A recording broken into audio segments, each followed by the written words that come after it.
ঢাকা বিশ্ববিদ্যালয় চলচ্চিত্র সংসদের উদ্যোগে গত শনিবার থেকে শুরু হয়েছে আমার ভাষার চলচ্চিত্র উৎসব।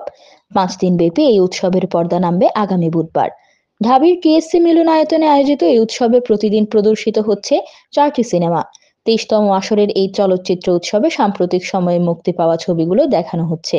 মঙ্গলবার চতুর্থ দিনে দেখানো হবে শবনম বুবলির আলোচিত ছবি দেয়ালের দেশ। মিশুক মনি পরিচালিত এই ছবিতে বুবলির সঙ্গে জুটি বেঁধে অভিনয় করেছেন শরীফুল রাজ। সিনেমাটি গত বছরের ঈদ উল ফিতরে প্রেক্ষাগৃহে মুক্তি পেয়েছিল। এবার উৎসবে দেখার জন্য দর্শক ভক্তদের আহ্বান জানান নায়িকা। বুবলি বলেন, আমি ঢাকা বিশ্ববিদ্যালয়ের সাবেক শিক্ষার্থী। এই বিশ্ববিদ্যালয়ের চলচ্চিত্র সংসদ 23 বছর ধরে উৎসবটি নিয়মিত আয়োজন করছে।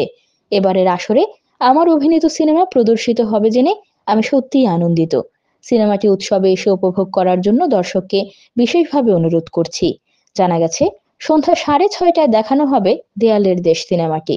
এবার উৎসবে টিকিট মূল্য নির্ধারণ করা হয়েছে মাত্র 50 টাকা। টিকিট পাওয়া যাবে উৎসবের প্রতিদিন সকাল 9টা থেকে ছাত্র শিক্ষক কেন্দ্রের প্রবেশ মুখে। প্রতিদিনের প্রথম প্রদর্শনীতে ঢাকা বিশ্ববিদ্যালয়ের প্রথম বর্ষের শিক্ষার্থীরা বিনামূল্যে উপভোগ করতে পারবেন।